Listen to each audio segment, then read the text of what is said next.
കുട്ടികൾ അങ്ങനെ മൊബൈലും കൊണ്ട് അണി റോസിനെ നോക്കിയിരിക്കുമ്പോ നിങ്ങൾ ഇങ്ങനെ രാമായണം വായിക്കും. എന്ത് കാര്യം? ശ്രീ സുരേഷ് അശ്വിനി ഈ പരിപാടിയിൽ സ്വാഗത പ്രസംഗം നടത്തിയ രാമനല്ല മര്യാദ പുരുഷോത്തമൻ, ലക്ഷ്മണനാ. എന്തൊരു മര്യാദ! ജ്യേഷ്ഠത്തിയെ അമ്മയ്ക്ക് തുല്യമായി കാണുന്ന ബന്ധം. ഇതൊന്നും പഠിച്ചിട്ടില്ലേ പിന്നെ നമ്മുടെ ജീവിതം പട്ടികൾക്ക് തുല്യമാവില്ലെന്ന്. ഇതെല്ലാം കുട്ടികളെ ബോധ്യപ്പെടുത്തണ്ടേ? ഇതെങ്ങനെ കുട്ടികൾക്ക് മനസ്സിലാവൂ?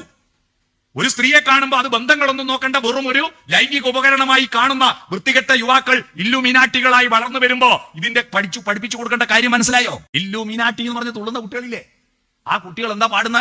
മാതാപിതാക്കളെ മാപ്പ്, ഇനി അങ്ങോട്ട് തന്നിഷ്ടക്കൂത്ത്, ഉന്നം മറന്നൊരു പോക്ക്, ഗുണപാഠങ്ങളോ മതിയാക്ക്, ഇതൻ പാത എൻ അധികാരം, വഴിതെറ്റാനും ഉണ്ട് അവകാശം.